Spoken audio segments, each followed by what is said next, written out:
Max Weber, l'éthique protestante et l'esprit du capitalisme. Max Weber est né en 1864 en Confédération germanique dans une famille de la bourgeoisie protestante.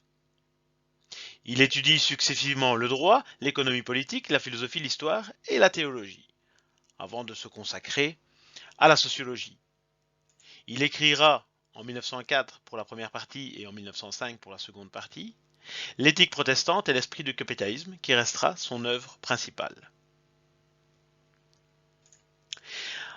Comme les grands philosophes de son époque qui se consacrent de plus en plus à la sociologie, il va baliser cette discipline et être considéré comme l'un de ses pères fondateurs, à l'instar d'Auguste Comte, d'Émile Durkheim ou de Karl Marx.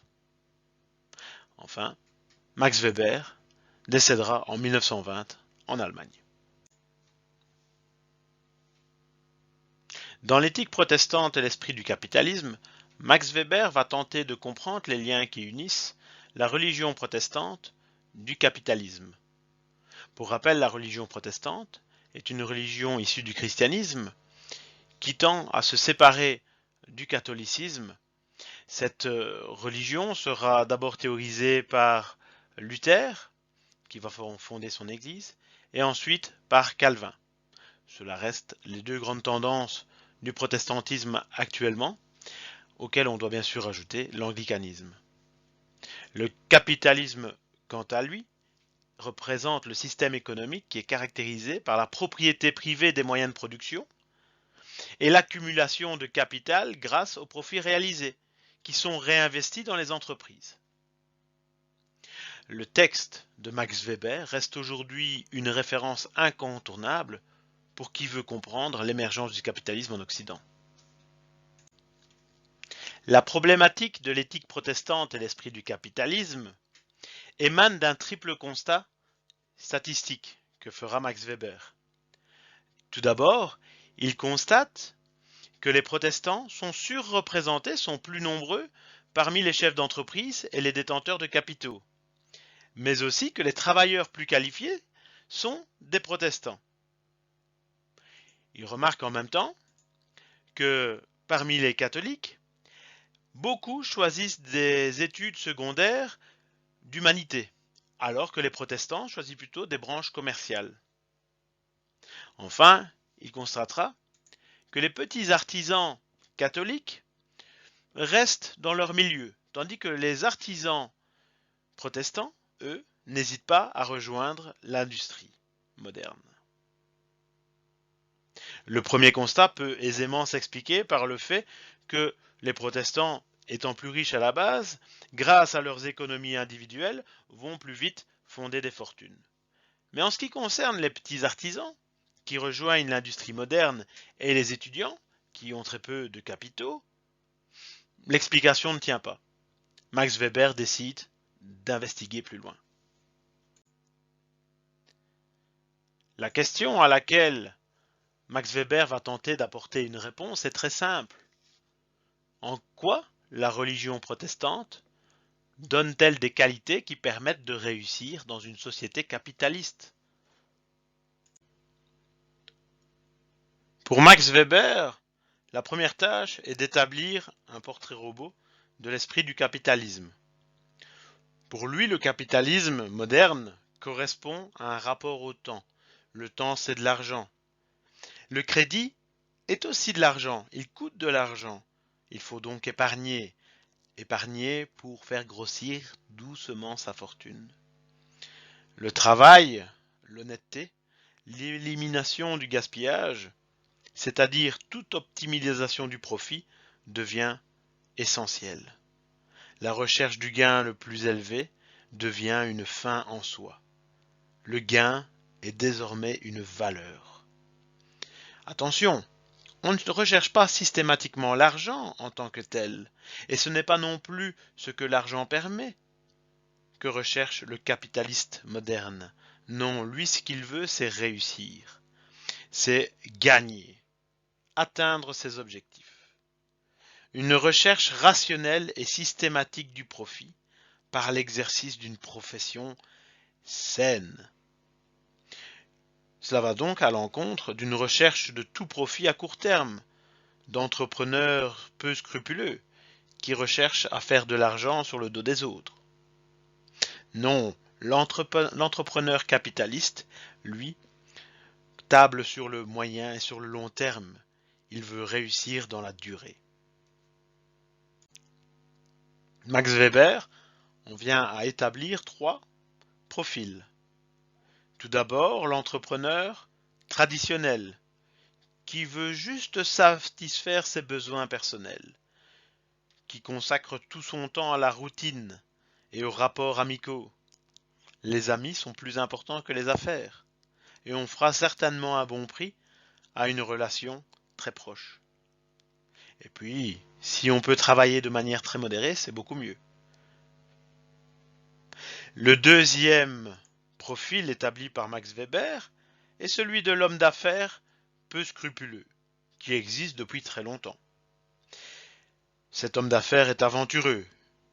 Il essaie d'atteindre des gains rapides et vraiment sans scrupule. Il écrasera son prochain si besoin. Enfin, le dernier type d'entrepreneur est l'entrepreneur capitaliste moderne, qui recherche le profit par le biais d'innovation, par la saisie de toutes les opportunités qui se présentent à lui sur le marché. Il met la concurrence à genoux, ainsi que ses fournisseurs, dont il exige le meilleur et les meilleurs prix. Il réduit lui-même ses prix pour conquérir de nouvelles parts de marché et pour faire prospérer son activité et son entreprise. Il rationalise le travail, a une attitude sobre, travaille énormément et accorde une importance considérable à l'épargne.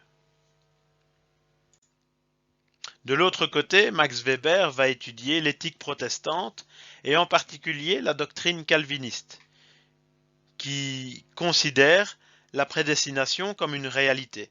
Dès sa naissance, chaque homme voit son sort scellé par Dieu. Certains sont voués à l'enfer et d'autres seront élus pour le paradis. Il s'agit d'un décret divin, irrévocable. On ne pourra jamais le changer et insondable, personne ne le connaîtra avant la mort. Dans ce contexte, chaque croyant se pose la question, suis-je élu?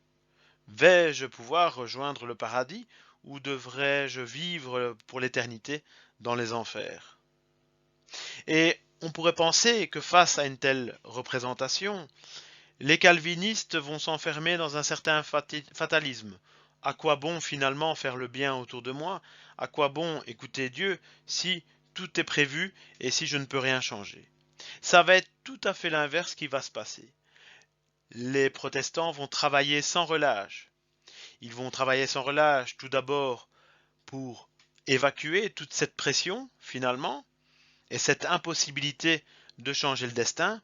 Et ils vont aussi travailler pour montrer qu'ils sont peut-être l'élu. Ils vont essayer d'assurer leur réussite. Car si Dieu les a choisis, ils doivent réussir. Et s'ils réussissent, ils auront la certitude qu'ils feront partie des élus.